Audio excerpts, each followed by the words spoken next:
സിനുജി വളരെ ശക്തമായി എല്ലാവരും കാത്തിരുന്ന ആ ശക്തമായ തിരിച്ചടി ഇന്ത്യ നൽകിയിരിക്കുന്നു. ഓപ്പറേഷൻ സിന്ദൂർ എന്ന പേരിൽ ശക്തമായ തിരിച്ചടി, ഭീകര കേന്ദ്രങ്ങളൊക്കെ തകർത്തിരിക്കുന്നു. എങ്ങനെ കാണുന്നു അതിനെ? ശരിക്കും പറഞ്ഞാൽ ഈ ഹാഫിസ് സെയ്ദിൻ്റെ, മസൂദ് അസറിൻ്റെ ഭീകര സംഘടനാ നേതാക്കളുടെ വാസസ്ഥലം, ഭീകര പരിശീലന കേന്ദ്രം ഇതെല്ലാം തന്നെ തകർത്തു എന്നാണ് പുറത്തു വരുന്ന റിപ്പോർട്ട്. പുലർച്ചെ 1:45 കരസേനയും വ്യോമസേനയും നാവികസേനയും സംയുക്തമായ ഒരു ആക്രമണം നടത്തി. പാകിസ്ഥാൻ ഒട്ടും പ്രതീക്ഷിച്ചില്ല. കാരണം കഴിഞ്ഞ ദിവസം നമ്മൾ പറഞ്ഞിരുന്നു ഇന്ത്യയിലെമ്പാടും മോക്ക് ഡ്രിൽ നടത്താൻ പോകുന്നു, എല്ലാ ജനങ്ങളും ഇത് പഠിക്കണം, സിവിൽ ഡിഫൻസ് പഠിക്കണം, വിദ്യാർത്ഥികൾ പരിശീലിക്കണം എന്ന് പറഞ്ഞു. അപ്പം ശരിക്കും പറഞ്ഞാൽ പാകിസ്ഥാൻ്റെ ലോകമാധ്യമങ്ങളുടെയൊക്കെ ശ്രദ്ധയെ നമ്മൾ വേർതിരിച്ച് വിട്ടിട്ട് നമ്മൾ കനത്ത ആക്രമണം നടത്തുകയാണ്. മാത്രമല്ല, നമ്മൾ ഒരിക്കലും പാകിസ്ഥാൻ്റെ ആർമി കേന്ദ്രങ്ങളെ അറ്റാക്ക് ചെയ്തിട്ടില്ല, ജനവാസ കേന്ദ്രങ്ങളെ അറ്റാക്ക് ചെയ്തിട്ടില്ല. ഈ ആക്രമണം ഉണ്ടായത് മുഴുവൻ ഈ ജെയ്ഷെ മുഹമ്മദിന്റെ, ലഷ്കർ ഇ തൊയ്ബയുടെ ഒക്കെ തന്നെ ഈ കേന്ദ്രങ്ങളിലേക്കാണ് ആക്രമണം നടത്തിയത്. ഇപ്പൊ ഇവർ പുറത്തു വരുന്ന വിവരം അനുസരിച്ച് ബഹാവൽപൂർ അത് ഈ ലഷ്കർ ഇ തൊയ്ബയുടെ ആസ്ഥാനമാണ്. ഇവിടെ നിന്നാണ് ഇവർ പല കാര്യങ്ങളും ആസൂത്രണം ചെയ്യുന്നത്. എന്നിട്ട് ഭീകരരെ ജമ്മു കാശ്മീരിലൂടെ നുഴഞ്ഞു കയറ്റാനായിട്ട് സഹായം ചെയ്തതാണ്. ഇപ്പം പറയുന്നത് ഈ ഇന്ത്യ ഈ മിസൈൽ അയച്ചത് അസറിൻ്റെ താവളത്തിൻ്റെ മുറ്റത്താണ്. അപ്പോൾ മൗലാന അസദ് എന്ന് പറയുന്ന ആ ഭീകരവാദിയെ പാകിസ്ഥാൻ കുറേ നാളായി പൊതിഞ്ഞു പിടിക്കുകയാണ്. നമ്മൾ നേരത്തെ പറഞ്ഞിരുന്നു, നമ്മൾ ചില ആളുകളെ കൃത്യമായി ലക്ഷ്യമിട്ടിട്ടുണ്ട്, ടാർഗറ്റ് ചെയ്തിട്ടുണ്ട്. ആ ടാർഗറ്റ് ചെയ്ത ആളുകളെ തീർക്കും. അതുകൊണ്ട് ഇത്തരം ആളുകളെ ജനവാസ കേന്ദ്രത്തിലേക്ക് മാറ്റി മൊത്തം CCTV സർവൈലൻസ് ഒക്കെ വെച്ചിട്ട് ഇവരെ പൊതിഞ്ഞു പിടിക്കാൻ ശ്രമിച്ചു. ISIയുടെ പ്രൊട്ടക്ഷൻ ഉണ്ടാകുന്നു, ആർമിയുടെ പ്രൊട്ടക്ഷൻ ഉണ്ടാകുന്നു, ഭീകരവാദികളുടെ പ്രൊട്ടക്ഷൻ ഉണ്ടാകുന്നു. പക്ഷേ നമ്മൾ കൃത്യമായിട്ട് നമ്മളുടെ മിസൈലുകൾ ഉപയോഗിച്ച് ഇവരെ ആക്രമിക്കുകയാണ്. അതായത് റഫാൽ വിമാനത്തിൽ ഒരു വിമാനത്തിൽ 2 മിസൈലുകളാണ് നമുക്ക് ക്യാരി ചെയ്യാൻ പറ്റുന്നത്. അത്തരത്തിലുള്ള ക്രൂയിസ് മിസൈലാണ് നമ്മൾ ഉപയോഗിച്ചിരിക്കുന്നത്. അപ്പോൾ ഈ റാഫേൽ വിമാനത്തിൽ നിന്ന് സ്കാർപ്പ് മിസൈൽ ഉപയോഗിച്ച് അറ്റാക്ക് നടത്തിയപ്പോൾ ഭീകരാക്രമണ കേന്ദ്രങ്ങൾ നിന്ന് കത്തുകയാണ്. സാധാരണഗതിയിൽ നമ്മൾ ഫ്രാൻസിൽ നിന്ന് മേടിക്കുന്ന ഈ മിസൈൽ ഇതിനെ നമ്മുടെ DRDO അതുപോലെ തന്നെ ആർമിയൊക്കെ തന്നെ അപ്ഡേറ്റ് ചെയ്തു, അതിൻ്റെ സോഫ്റ്റ്വെയർ അപ്ഡേറ്റ് ചെയ്തു. എന്നിട്ടാണ് നമ്മൾ ഈ ആക്രമണം നടത്തിയത്.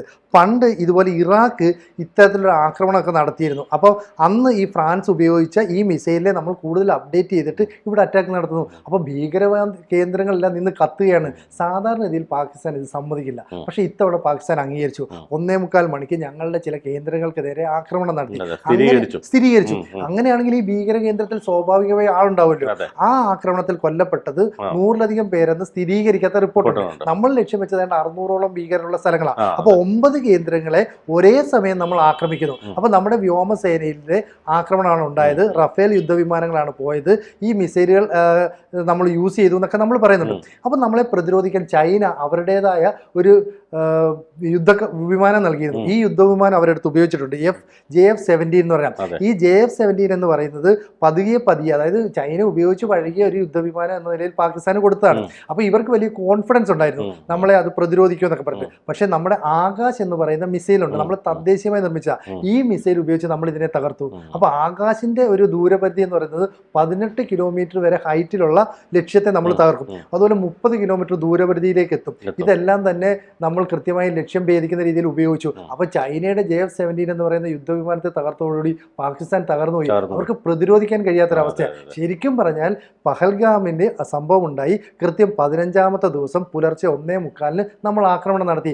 അപ്പോൾ ഒരു രാത്രി മുഴുവൻ ഉണർന്നിരുന്ന് ഡൽഹിയിൽ കാര്യങ്ങൾ നിയന്ത്രിച്ചത് ഇന്ത്യൻ പ്രധാനമന്ത്രി നരേന്ദ്രമോദിയാണ്. ആഭ്യന്തരമന്ത്രി അമിത്ഷായുണ്ട്, പ്രതിരോധ മന്ത്രി രാജ്നാഥ് സിംഗ് ഉണ്ട്, ഒപ്പം അജിത് ഡോവലുണ്ട്. അപ്പോൾ കൃത്യമല്ലേ പ്ലാനിങ്? തീർച്ചയായിട്ടും. അതായത് ഇത് നമ്മൾ ഓരോ ദിവസവും ഇപ്പം ഇന്ത്യയിലെ ജനങ്ങൾ മുഴുവൻ ഇങ്ങനെ എന്തുകൊണ്ടാണ് വൈകുന്നത് എന്നുള്ളൊരു ആകാംക്ഷയിൽ എല്ലാവരും ഇരിക്കുകയായിരുന്നു. പക്ഷേ കൃത്യമായ പ്ലാനിങ്ങോടുകൂടി നടത്തിയ, ഇപ്പം സിനുജ് സൂചിപ്പിച്ചതുപോലെ ചൈനയുടെ അതിനെ തകർക്കാൻ വേണ്ടിയിട്ട് കൃത്യമായി ഏത് തരത്തിൽ അതിനെ പ്രയോഗിക്കാൻ കഴിയും, അല്ലെങ്കിൽ ഈ വിമാനം വഴി മിസൈൽ എങ്ങനെ തൊടുത്തുവിടാൻ കഴിയും, അതിനെ എങ്ങനെ നശിപ്പിക്കാൻ കഴിയും എന്ന തരത്തിലാണ് ആ ഒരു കൃത്യമായ പ്ലാനിങ്ങോടുകൂടി. അതുമാത്രമല്ല, സൈനിക കേന്ദ്രങ്ങളൊന്നും തകർക്കുന്നില്ല, ജനവാസ മേഖലകളിലേക്ക് പോകുന്നില്ല, കൃത്യമായി ഭീകരരെ ലക്ഷ്യം വെച്ച് ഉള്ളൊരാക്രമണം. അതുകൊണ്ട് തന്നെ മറ്റ് ലോകരാജ്യങ്ങളെല്ലാം ഇന്ത്യയെ അഭിനന്ദിക്കുക കഴിയുകയുള്ളൂ. അതുപോലെ UN-ഉം ഒക്കെ ഇക്കാര്യത്തിൽ എടുക്കുന്ന നിലപാടുകൾ ഇന്ത്യക്ക് അനുകൂലമായി തന്നെ ആയിരിക്കും. കാരണം ഇത്തരം ഒരു ആക്രമണത്തിലൂടെ കൃത്യമായി ഭീകരർക്കുള്ള മറുപടിയാണ് ഇന്ത്യ കൊടുത്തത്. അതുകൊണ്ടാണ് പാകിസ്ഥാൻ സാധാരണഗതിയിൽ ഇതൊന്നും അംഗീകരിക്കാത്ത പാകിസ്ഥാൻ ഇതിനെ സ്ഥിരീകരിക്കുന്നു. അതോടൊപ്പം തന്നെ ഇന്നിപ്പോൾ 10 മണിക്ക് സൈനികരുടെ വാർത്താ സമ്മേളനമുണ്ട്. അതിലവർ കൃത്യമായി വിശദാംശങ്ങൾ പറയും എന്നാണ് നമ്മൾ കരുതുന്നത്. 600ഓളം പേരെ കൊല്ലാനായിരുന്നു ലക്ഷ്യമിട്ടത്, എത്ര പേർ അനൗദ്യോഗികമായി അല്ലെങ്കിൽ ഔദ്യോഗികമായി മരിച്ചിട്ടുണ്ടെന്നതിൻ്റെ കണക്കുകളൊക്കെ ഇനി പുറത്തു വരും. എന്നിരുന്നാൽ കൂടിയും ഒരുവിധം പ്രധാനപ്പെട്ട ഭീകര കേന്ദ്രങ്ങളെല്ലാം തകർന്നതോടുകൂടി പാകിസ്ഥാൻ്റെ ആവനാഴിയിലെ എല്ലാ അസ്ത്രവും തീർന്നിരിക്കുന്നുവെന്ന് തന്നെ പറയേണ്ടി വരും. ശരിക്കും പറയാം, ഈ ബഹൽപൂരിലെ Osmano Ali Masjid, national orthopaedic and general hospital, ഇതിൻ്റെ രണ്ടിൻ്റെ ഇടയിലായിട്ട് 2 വീടുകളാണ് ഈ മസൂദ് അസറിനുള്ളത്. ഇവിടേക്ക് പാക് സൈനികർ കാവൽ നിന്നിട്ട് പോലും നമ്മൾ ആക്രമണം നടത്തി. അപ്പോൾ ഒരു തരത്തിലും ബോംബാക്രമണം ഉണ്ടാകാതിരിക്കാനായിട്ട് ഈ പള്ളിക്കും ആശുപത്രിക്കും ഇടയിൽ താമസം ഒരുക്കി. കാരണം നമ്മൾ ഈ ജനവാസ കേന്ദ്രങ്ങളിലേക്ക് അല്ലെങ്കിൽ ഈ ആൾ കൂടുന്ന സ്ഥലത്തേക്കൊന്നും അറ്റാക്ക് നടത്തില്ല എന്നാണ് പാകിസ്ഥാൻ എപ്പോഴും പ്രതീക്ഷിക്കുന്നത്. അപ്പോൾ ഇതിനുകൊണ്ടാണ് ഈ 4 കിലോമീറ്റർ അകലെയുള്ള ജാമിയ മസ്ജിദ് വരെ ഉള്ളത് കൊണ്ട് പള്ളിയും അതുപോലെ തന്നെ മാർക്കറ്റും ഒക്കെ ഉള്ള സ്ഥലങ്ങളിലെ ജനവാസ കേന്ദ്രങ്ങളിൽ ഇന്ത്യ ആക്രമണം നടത്തില്ല. പക്ഷേ ഇതിനെയൊക്കെ തകർത്തെറിഞ്ഞുകൊണ്ടാണ് നമ്മൾ ഇപ്പോൾ ഒരു ആക്രമണം നടത്തിയത്. ഇത്തരം കേന്ദ്രങ്ങളെ ഒന്നും നമ്മൾ ശ്രദ്ധിച്ചില്ല. നമ്മൾ പറയുന്നത് ഭീകരർ ഒളിച്ചിരിക്കുന്ന കേന്ദ്രങ്ങൾ, അവർ പരിശീലനം നടത്തുന്ന സ്ഥലങ്ങൾ, ഇന്ത്യക്കെതിരെയുള്ള ആക്രമണം പഹൽഗാം അതുപോലെ പുൽവാമ ഒക്കെ പ്ലാൻ ചെയ്ത മേഖല, ഇത് പൂർണ്ണമായിട്ട് അങ്ങ് കത്തിച്ച് കളയാണ്. ഇനി അവിടെ നിന്ന് ഇത്തരത്തിലുള്ള ആസൂത്രണം ഉണ്ടാകരുത്. അപ്പം എല്ലായ്പ്പോഴും പാകിസ്ഥാൻ പേടിച്ചത് അങ്ങനെയാണ്, അവർ സംരക്ഷിച്ച് പിടിക്കുന്ന ഭീകരരെ ഇന്ത്യ കൊല്ലുമെന്നാണ്.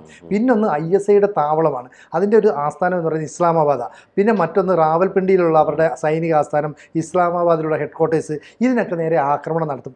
ഇത് അവിടുത്തെ ഇൻ്റലിജൻസ് ഭരണകൂടത്തിനെ അറിയിച്ചതാണ്. അതുകൊണ്ടാണ് റഷ്യയെ കൂട്ടുപിടിച്ച് ചൈനയിൽ സമ്മർദ്ദം ചെലുത്തി ഇന്ത്യയെ ഈ ആക്രമണത്തിന് പിന്നോക്കം വലിക്കാനായിട്ട് അവർ ഒരുപാട് ശ്രമിച്ചത്. പക്ഷേ ഇന്ത്യ പറഞ്ഞു, ഞങ്ങൾ അതിനോടൊന്നും സഹകരിക്കുന്നില്ല, ഞങ്ങൾ തിരിച്ചടി നൽകുന്നത് പാകിസ്ഥാനല്ല, ഭീകരവാദികൾക്കാണ്. കാരണം ഞങ്ങളുടെ നാട്ടിലെ 26 പേരെ കൊന്നത് ഭീകരവാദികളാണ്, അക്രമകാരികളാണ്, അവരെ ഞങ്ങൾ തിരിച്ചടിക്കും. അപ്പോൾ ലോകം മുഴുവൻ ഈ തീവ്രവാദത്തിനെതിരായതുകൊണ്ട് ലോകരാജ്യങ്ങളും ഇന്ത്യയുടെ കൂടെ ഇരുന്നു. അതുകൊണ്ടാണ് റഷ്യ പറഞ്ഞത്, ഇപ്പോൾ ഞങ്ങൾ പാകിസ്ഥാനിൻ്റെ കൂടെ നിൽക്കാൻ പറ്റില്ല, ഇന്ത്യ എടുക്കുന്ന നിലപാടാണ് ശരി, ഭീകരവാദത്തിനെതിരെ ഇന്ത്യ എന്തൊക്കെ നിലപാട് സ്വീകരിക്കുന്നോ പൂർണ്ണ പിന്തുണയുമായി ഞങ്ങളുണ്ട്. മാത്രമല്ല, ഈ ആക്രമണം രാത്രി 12 മണിക്ക് നടന്നപ്പോൾ നമ്മുടെ വ്യോമപാതയിലൂടെയുള്ള വിമാനങ്ങളുടെ സർവീസ് എല്ലാം തന്നെ നമ്മൾ നിർത്തിവെച്ചു. അത് ലോകരാജ്യങ്ങൾക്ക് സംശയമുണ്ട്, ഇത് എന്തിനാണ് ഇങ്ങനെ ഒരു സംഭവം നടക്കുന്നത്. അപ്പോൾ പുലർച്ചെ 1:45 നമ്മളൊരു പദ്ധതി ആസൂത്രണം ചെയ്യുന്നു. നമ്മൾ മുമ്പ് നടത്തിയ ആക്രമണം പുലർച്ചെ 3 മണിക്കും 4 മണിക്കും ഒക്കെ ഇടയില്ല, ഇതങ്ങനെയല്ല, പുലർച്ചെ 1:45. അപ്പോൾ ഈ സമയത്ത് ഒരു അറ്റാക്ക് നടത്തി കഴിയുമ്പോൾ സ്വാഭാവികമായിട്ടും പാകിസ്ഥാൻ അത് പ്രതീക്ഷിക്കുന്നില്ല. കാരണം ഇന്ന് മോക്ക് ഡ്രിൽ നടത്തിക്കൊണ്ട് കേരളം ഉൾപ്പെടെയുള്ള സമുദ്രതീരത്തെ സംസ്ഥാനങ്ങളിലും മറ്റ് വിവിധ സംസ്ഥാനങ്ങളിലെ ജനങ്ങൾക്ക് പരിശീലനം നൽകുന്നു. ഇത് കേന്ദ്ര ആഭ്യന്തര മന്ത്രാലയം ഉത്തരവിട്ടു. അപ്പോൾ 1971 ഇന്ത്യയും പാകിസ്ഥാനും തമ്മിൽ ഒരു യുദ്ധം ഉണ്ടായി. ഈ യുദ്ധം ഉണ്ടായ സമയത്താണ് ഇതിനു മുമ്പ് ഇത്തരം ഒരു പരിശീലനം അല്ലെങ്കിൽ ഒരു അഭ്യാസം നടന്നത്.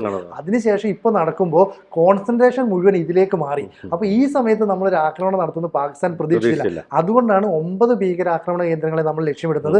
600ഓളം ഭീകരർ അതിലുണ്ട്. അപ്പോൾ ഈ ആക്രമണം നടത്തിയെന്ന് മാത്രമല്ല, സാറ്റലൈറ്റിന്റെ സഹായത്തോടെ നമ്മൾ ഇതിന്റെ ദൃശ്യങ്ങളും ശേഖരിച്ചു. കാരണം നാളെ പാകിസ്ഥാൻ ഇത് നിഷേധിക്കാം, അതുണ്ടാകരുത്. അപ്പം ഇസ്രയേലും ഇന്ത്യയും ചേർന്ന് സംയുക്തമായി ഓപ്പറേറ്റ് ചെയ്തുകൊണ്ടാണ് ഈ ദൃശ്യങ്ങൾ ശേഖരിച്ച വിവരങ്ങളും പുറത്തു വരുന്നത്. എന്തായാലും കരസേന ഔദ്യോഗികമായി 10 മണിക്ക് വാർത്താ സമ്മേളനം നടത്തുമ്പോൾ ഇതിന്റെ കൂടുതൽ വിവരങ്ങൾ അറിയും. എന്തായാലും പാകിസ്ഥാന് കിട്ടാവുന്നതിന്റെ മാക്സിമം പണി കിട്ടിയെന്ന് നമുക്ക് പറയാൻ പറ്റും, അല്ലേ?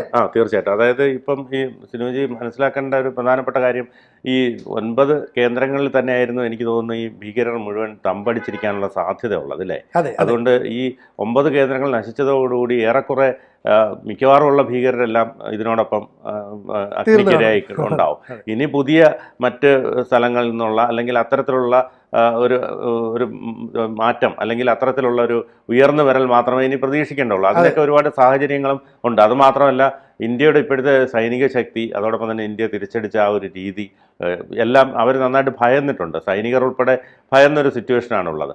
അതുകൊണ്ട് ഇനിയിപ്പോൾ എനിക്ക് തോന്നുന്നു പാകിസ്ഥാൻ ഒരു അടിയറവ് പറഞ്ഞ് അങ്ങ് പിന്മാറാനുള്ള സാധ്യതയെ കാണുന്നുള്ളൂ. അല്ലെങ്കിൽ പിന്നെ ഈ പറഞ്ഞതുപോലെ വെടിനിർത്തൽ കരാർ ലംഘിച്ച് ഇടയ്ക്കിടയ്ക്ക് അവിടെ ഇവിടെയൊക്കെ ചെറിയ ചെറിയ ആക്രമണങ്ങൾ നടത്തുന്നത് ഒഴിച്ചാൽ മറ്റു പ്രശ്നങ്ങളിലേക്ക് പോകാനുള്ള സാധ്യത ഇനി കാണുന്നുണ്ടോ? അങ്ങനെ കാണുന്നില്ല. കാരണം ഇപ്പോൾ തന്നെ ഇറാഖിൽ നമ്മൾ IS കേന്ദ്രങ്ങൾക്ക് നേരെ ഫ്രാൻസ് ഒരു ആക്രമണം നടത്തി. അന്ന് ഉപയോഗിച്ച ഈ സ്കാർപ്പ് എന്ന് പറയുന്ന മിസൈലായിരുന്നു. അപ്പോൾ ഈ സ്കാർപ്പ് മിസൈൽ ഉപയോഗിച്ച് അന്ന് IS കേന്ദ്രങ്ങൾ തകർത്ത് എങ്ങനെയാണോ അതേ നിലപാടിലാണ് നമ്മൾ ഈ 9 ഭീകര കേന്ദ്രങ്ങൾക്ക് നേരെ റഫേൽ സ്കാർപ്പ് എന്ന് പറയുന്ന മിസൈൽ ഉപയോഗിച്ച് തകർത്തത്. അപ്പോൾ അത്രയും പ്രഹരശേഷിയാണ് അതിനുള്ളത്. മാത്രമല്ല, നമ്മൾ ഫ്രാൻസിൻ്റെ ഇത് മേടിച്ചതിന് ശേഷം അതിന് അപ്ഡേഷൻ വരുത്തി, സോഫ്റ്റ്വെയറിൽ ഉൾപ്പെടെ മാറ്റങ്ങൾ വരുത്തി. അപ്പോൾ ഇത്രയും വലിയൊരു ആക്രമണം നമ്മുടെ ഭാഗത്തുനിന്ന് ഉണ്ടാകുന്നു. സ്കാർപ്പ് മിസൈലിനെ കുറിച്ച് ആരും അറിഞ്ഞില്ല.